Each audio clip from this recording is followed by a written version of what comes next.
Les hommes de Napoléon dormaient dans les entrailles de leurs chevaux tombés pour échapper au froid glacial de l'hiver russe. Ce fut un cauchemar absolu, mais ce qu'ils firent avec les corps de leurs amis était encore plus horrifiant.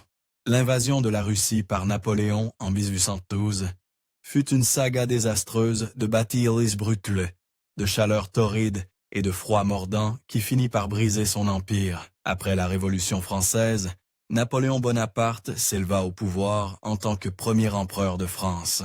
Une décennie plus tard, son génie martial inégalé et ses paris audacieux sur le champ de bataille firent de lui le dirigeant le plus puissant de toute l'Europe. Les victoires de Napoléon contre les premières, deuxième et troisième coalitions entraînèrent la chute de l'Empire romain germanique, vieux de plusieurs millénaires. Les conflits ultérieurs virent Napoléon étendre son empire jusqu'aux frontières de la Russie du tsar Alexandre Ier. En 1807, pour éviter l'éclatement d'un conflit, Napoléon et Alexandre Ier signèrent un traité. Ce traité marqua le début d'une alliance franco-russe fragile et d'une amitié précaire entre les deux dirigeants. Après avoir vaincu la 5e coalition, Napoléon annexa la Galicie occidentale à l'Autriche, rapprochant ainsi les frontières impériales de la France de la Russie. Du point de vue du tsar Alexandre, les aspirations de plus en plus ambitieuses de Napoléon commençaient à sembler particulièrement menaçantes. Napoléon tenta de réparer ses liens avec la Russie en proposant un mariage avec la sœur du tsar, Anna Pavlovna. Mais lorsque les Russes tardèrent à répondre, Napoléon fit un coup de force choquant. L'empereur français épousa Marie-Louise d'Autriche à la place, renforçant l'alliance franco-autrichienne et irritant la cour russe. Au début de 1811, il devint évident pour Napoléon que les Russes allaient pas l'aider à bloquer la Grande-Bretagne. Alors, il commença à se préparer à l'inévitable. Il donna des ordres pour déplacer des officiers dans des ports stratégiques de la Baltique comme Stettin et Danzig, espérant effrayer les Russes pour les forcer à se conformer.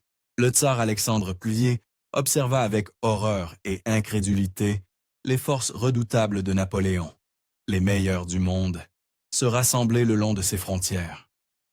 Le 12 avril, le tsar ne pouvait plus tolérer les provocations de ses alliés.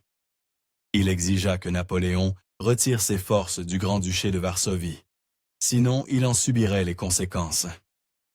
Napoléon choisit d'en subir les conséquences. Ce serait le combat le plus épique de sa vie. Contrairement à une croyance populaire, Napoléon ne s'aventura pas en Russie sans préparation. Il anticipa les immenses défis, du climat russe impitoyable à la rareté des approvisionnements, et planifia méticuleusement pour y faire face. Mais la seule chose qu'il n'avait pas prévue était la détermination russe. Pour forcer Alexandre Ier à se soumettre, Napoléon rassembla la plus grande armée que l'Europe ait jamais vue, l'indomptable Grande Armée. Il réunit entre 450 000 et 650 000 soldats. En comparaison, les Russes n'avaient que 200 000 hommes. Cette force écrasante témoignait de la confiance et du génie stratégique de Napoléon, ou peut-être de son orgueil. Pour soutenir cette force colossale, il organisa 20 bataillons de trains équipés de près de 8000 véhicules, fournissant 40 jours de ravitaillement aux premières lignes. Napoléon rassembla également un véritable troupeau de bétail. Suivant de près la grande armée, il y avait un impressionnant cheptel de 50 000 têtes de bétail, fournissant du lait et de la viande à la force mobile. Au total, les bataillons de train de l'armée transportaient plus de 8000 tonnes de provisions dans des chariots lourds et légers en territoire russe. C'était une affaire continentale, mais serait-ce suffisant? La grande armée de Napoléon était une véritable représentation de l'Empire français qu'il avait créé. Et pour les Russes, cela devait ressembler à tout le continent européen, fondant sur eux. La grande armée comprenait des Français, des Polonais, des Lituaniens, des Allemands, des Italiens, des Espagnols et bien d'autres. Mais ce n'était pas exactement une grande et heureuse famille napoléonienne. Alors que les officiers français et polonais marchaient avec ferveur pour Napoléon, les officiers d'autres régions de l'Empire étaient moins enthousiastes. Issus de nations subjuguées par Napoléon, beaucoup combattaient par peur ou obligation plutôt que par loyauté. C'était une fondation fragile pour une campagne aussi ambitieuse. Une fondation qui allait bientôt se fissurer sous les yeux de Napoléon. Lorsque la Grande Armée entra en territoire russe, elle s'attendait à une résistance farouche de la part des défenseurs. Cependant, elle reçut pratiquement un accueil en tapis rouge. Quelques Cosaques tirèrent seulement 3 coups sur la force d'invasion avant de disparaître dans le lointain. Pour Napoléon, la traversée fut facile. Trop facile, diraient certains. Alors que Napoléon observait ses forces déferler à travers la rivière Niémen, il rencontra plus de résistance de la part de la faune russe que des forces russes. Un lapin effrayé fit sursauter son cheval, jetant l'empereur français à terre. Bien qu'il s'en sortît avec seulement une hanche meurtrie, les murmures de mauvais présages se répandirent comme une traînée de poudre dans les rangs. Malgré un succès initial, la marche de la Grande Armée jusqu'à la Lituanie exposa rapidement les failles des plans méticuleux de Napoléon. La Grande Armée et ses mains sans canon peinaient sur des chemins de terre, serpentant à travers des forêts de bouleaux et des marais. Des marches forcées poussaient les corps de Napoléon à avancer à un rythme effréné, tandis que les convois d'approvisionnement, ralentis par les mauvaises routes, commençaient à prendre de plus en plus de retard. Ceux à l'arrière souffraient le plus, endurant la faim, la soif et l'épuisement avant même qu'une seule bataille n'ait eu lieu. Au cours de la décennie précédente, la stratégie de Napoléon de se ravitailler sur place avait brillamment fonctionné en Europe centrale, où les populations denses et les terres agricoles riches fournissaient des ressources abondantes. Mais dans le désert peu peuplé de la Russie, cette tactique s'effondra. Les vastes distances et les routes primitives laissaient les armées chercher en vain de la subsistance. Au moment où Napoléon atteignit la Lituanie, la Grande Armée était déjà en lambeaux. Ils avaient laissé derrière eux les cadavres de plus de 5000 chevaux. Essentiels pour tirer les approvisionnements, leur perte paralysa la mobilité de l'armée. Forcée d'abandonner plus de 600 chariots, transportant des armements vitaux, la force de l'armée saignait déjà, et ce n'était que le début. Napoléon croyait qu'Alexandre Plénier demanderait la paix après la chute de la Lituanie. Au lieu de cela, le tsar s'enracina davantage et se replia plus loin en territoire russe. Le 29 juin, la Grande Armée eut un répit face à la chaleur estivale russe, mais ce qui suivit fut encore pire. Un terrible orage s'abattit, transformant les routes de Lituanie en bourbiers impraticables.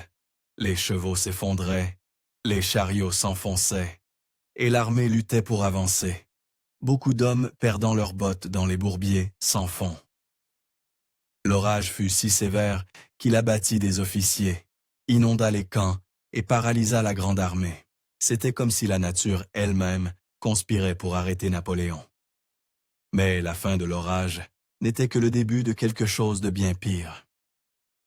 Lorsque l'orage cessa et que le soleil perça à travers les nuages, Napoléon et sa Grande Armée, qui se désintégrait lentement, poussèrent un soupir de soulagement, mais seulement pour un court instant.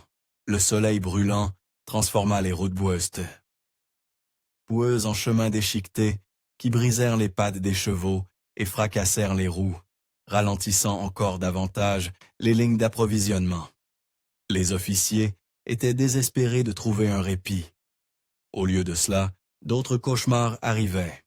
La faim avait transformé la Grande Armée, autrefois puissante, en une horde de pillards désespérés. Peu après que l'orage se fut dissipé, la Grande Armée affronta un nouvel ennemi invisible, le typhus. Les officiers qui développaient à de fortes fièvres et des éruptions cutanées rouges, marquant la propagation mortelle de la maladie. Pour l'armée de Napoléon, la maladie était plus dévastatrice que n'importe quel canon russe. Avec la faim et la maladie rongeant la Grande Armée, certains officiers décidèrent de prendre leur destin en Mantel et Traînard et les déserteurs abandonnèrent Napoléon et se transformèrent en une foule maraudeuse et sans loi, comptant près de 50 000 hommes. Ces hommes désespérés menèrent une campagne de guérilla brutale avec les paysans locaux, déstabilisant davantage les lignes d'approvisionnement de Napoléon et plongeant la campagne dans le chaos. Un lieutenant décrivit les conditions infernales auxquelles la Grande Armée était confrontée alors qu'elle s'enfonçait plus loin en territoire russe à la poursuite d'une reddition insaisissable. Il rapporta une chaleur étouffante le jour, des pluies glaciales la nuit et des camps marécageux infestés de maladies, la dysenterie et la fièvre faisant rage, laissant des centaines de personnes entassées dans des hôpitaux de campagne improvisés. Mais, chose choquante, ce n'était toujours pas le fond du gouffre. La maladie et la désertion avaient coûté 100 000 hommes à la Grande Armée. En 5 semaines, d'autres pertes avaient paralysé la force combattante de Napoléon, réduisant de moitié son armée autrefois puissante. Appelez cela de l'orgueil ou de la confiance, mais Napoléon était toujours convaincu qu'il pouvait gagner s'il parvenait à amener les Russes à l'affronter en bataille ouverte. C'était cependant dans un gros si. Il proclama audacieusement « Je suis venu une fois pour toutes en finir avec ces barbares du Nord. Ils doivent être repoussés dans leur glace. » Sa confiance n'était pas entièrement déplacée. Tard dans l'été, les forces russes continuaient d'éviter l'armée plus nombreuse de Napoléon. Mais des milliers avaient néanmoins péri dans de petites escarmouches et autres batailles mineures. Les Russes étaient déterminés à éviter une bataille ouverte à tout prix, mais ils ne pouvaient pas fuir Napoléon indéfiniment. Le 7 septembre à Borodino, à seulement 75 miles de Moscou, la Grande Armée coinça enfin la résistance russe. Avec les Russes acculés, Napoléon eut la bataille qu'il souhaitait. La bataille de Borodino fut une symphonie de destruction et de carnage, avec 3 coups de canon et 7 tirs de mousquet chaque seconde. La journée se termina avec des pertes stupéfiantes, 70 000 hommes morts ou blessés, ce qui en fit l'une des batailles les plus sanglantes de l'histoire de Napoléon. C'était plus que ce que les Russes pouvaient supporter. Malgré les lourdes pertes infligées à la Grande Armée, les Russes virent l'inutilité d'essayer de vaincre Napoléon en bataille ouverte. Ainsi, malgré leur défense acharnée, ils se retirèrent après Borodino, laissant la voie vers Moscou pratiquement sans défense. Plein d'une confiance renouvelée par sa victoire, Napoléon poussa ses forces plus loin en Russie. Le 14 septembre, Napoléon entra à Moscou, en s'attendant à un accueil triomphal. Au lieu de cela, il ne trouva que des cendres. Les Russes avaient abandonné la ville et mis le feu à la plupart de ses infrastructures, juste pour que Napoléon ne puisse pas la garder. Napoléon pensait avoir gagné, mais il ne pouvait pas avoir plus tort. Alors que Moscou brûlait, les officiers français pillèrent la ville abandonnée, s'adonnant à l'alcool laissé par les Russes. Pendant ce temps, Napoléon était certain que l'abandon de la capitale signifiait qu'Alexandre Ier en avait assez, et il attendait l'offre de paix du dirigeant russe. Napoléon attendit, et attendit encore la reddition d'Alexandre Ier. Malheureusement, une gigantesque chute de neige signala l'arrivée de l'hiver russe tant redouté, forçant la main de Napoléon. Ainsi, le 19 octobre, après 36 jours à Moscou, il conduisit ses officiers hors des ruines fumantes, espérant devancer les températures plongeantes. Au moment où la Grande Armée quitta Moscou, la maladie, la famine, les escarmouches et les batailles avaient réduit la grande force à seulement 100 000 hommes. La force autrefois puissante de Napoléon quitta la ville en lambeaux, et seule une fraction de cette fraction rentrerait chez elle pour raconter l'histoire. Napoléon avait initialement prévu de se retirer vers le sud pour échapper au pire de l'hiver russe. Mais les Russes anticipèrent son plan et interceptèrent ses officiers épuisés et démoralisés. Bien que les Russes perdirent cette bataille, ils parvinrent à forcer la Grande Armée à reprendre sa route initiale, à travers les ruines et dans le froid impitoyable. Alors que la Grande Armée retraçait ses pas, La terre n'offrait aucun répit. Ils avaient déjà pillé toutes les ressources le long du chemin en entrant en Russie, et ce qui restait avait succombé au froid. Sans nourriture ni eau, les chevaux tombaient en masse, tandis que les attaques russes harcelaient les flancs et l'arrière des armées en retraite. La retraite de Napoléon se désintégra rapidement en une débandade chaotique, alors que ses forces désertaient ou simplement restaient en arrière. Puis, ce qui restait du moral de ces hommes toucha le fond lorsqu'ils traversèrent le champ de bataille de Borodino. Des milliers de cadavres en décomposition, leurs camarades et ennemis confondus, gisaient sans sépulture, leurs restes dévorés par les loups. Peu après avoir traversé cette scène infernale, à Borodino, Napoléon et sa grande armée rencontrèrent un autre ennemi, l'hiver russe. Un front froid inhabituellement précoce et rigoureux s'installa, déchaînant des vents hurlants, des températures en dessous de zéro et de fortes chutes de neige. Alors que les températures chutaient, des milliers d'hommes et de chevaux succombaient au froid. Un officier français raconta l'impact de l'hiver russe sur l'armée mal préparée. On trouvait constamment des hommes qui, vaincus par le froid, étaient forcés d'abandonner et de s'effondrer au sol, trop faibles ou trop engourdis pour se tenir debout. Les instincts de survie prirent le dessus sur l'entraînement martial, alors que les officiers recouraient à des mesures horrifiantes pour rester au chaud.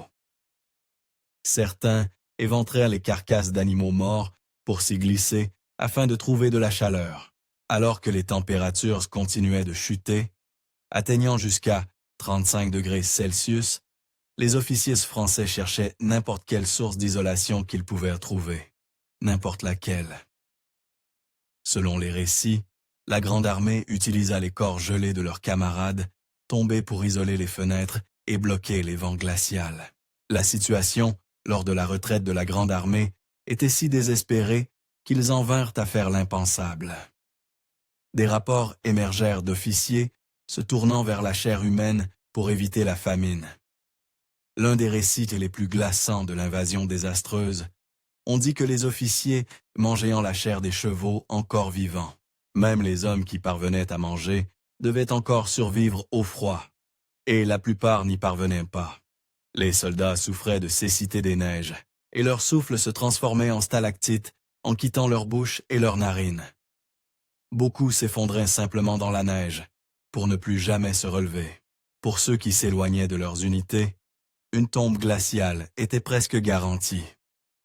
Alors que les températures continuaient de chuter, les hommes commencèrent à se demander des pièces d'or pour partager un feu, tandis que des combats brutaux éclataient sans pour de la nourriture et de l'eau rare. La Grande Armée, autrefois disciplinée, était devenue une foule chaotique et impitoyable. Le 9 novembre, Napoléon atteignit Smolensk avec seulement 60 000 hommes encore debout. Les premiers arrivés reçurent une nouvelle quelque peu positive, tombant sur une quantité raisonnable de nourriture. Cependant, ils étaient affamés, au-delà du contrôle, et, dès le premier jour, mangèrent tout ce qui était en vue. Lorsque l'arrière-garde de l'armée arriva, il ne restait rien. La seule consolation pour la Grande Armée démoralisée était que l'hiver russe ne faisait pas de discrimination. Il massacrait tous également. L'armée russe passa de 105 000 à seulement 60 000 hommes.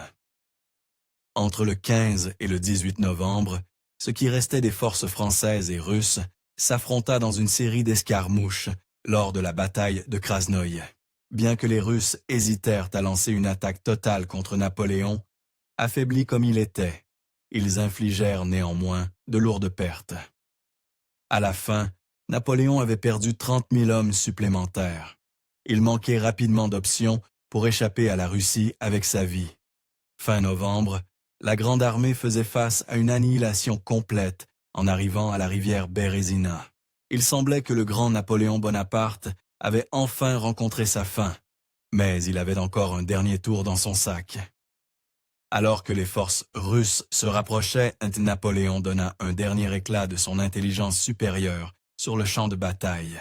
L'empereur français ordonna à ses ingénieurs hollandais de travailler frénétiquement à la construction d'un pont flottant à travers la rivière Bérésina glacée. Alors que de lourds combats faisaient rage, Napoléon ne pouvait qu'espérer que ses ingénieurs terminent le pont avant qu'il ne soit trop tard. Avec les Russes à leur trousse, la grande armée acheva le pont flottant juste à temps. Ce qui restait de l'armée de Napoléon traversa le pont de Fortune, réalisant une traversée chaotique et à l'arracher de la Bérésina vers la sécurité. Après la traversée de Tesa de la Bérésina, la grande armée se désintégra en un désordre total. Dès lors, c'était presque chacun pour soi. Le 5 décembre, Napoléon fit l'impensable. Il abandonna sa propre armée. Face à son échec spectaculaire, des rumeurs de coup d'État commencèrent à circuler à Paris. Désespéré de conserver sa couronne, Napoléon se hâta devant son armée vaincue. 9 jours après que Napoléon eut abandonné ses officiers, le 14 décembre, les restes de la grande armée retraversèrent la rivière Niémen en titubant. Leur retour en territoire tenu par les Français marqua officiellement la fin du cauchemar de Napoléon en Russie. Sur les 615 000 soldats qui commencèrent l'invasion, moins de 100 000 survécurent. Des milliers rentrèrent gelés, affamés ou blessés, tandis que les autres gisaient ensevelis dans la neige russe. Au total, l'invasion de la Russie par Napoléon entraîna plus d'1 million de victimes, militaires et civiles, en faisant l'une des catastrophes martiales les plus meurtrières de l'histoire. Le retour de Napoléon à Paris mit fin aux rumeurs de coup d'État, mais la Russie avait déjà infligé une blessure mortelle. La catastrophe en Russie laissa son empire affaibli et vulnérable face à ses ennemis, qui étaient trop heureux de saisir l'avantage. Les Russes, enhardis par la nouvelle faiblesse de Napoléon, ne s'arrêtèrent pas au Niémen.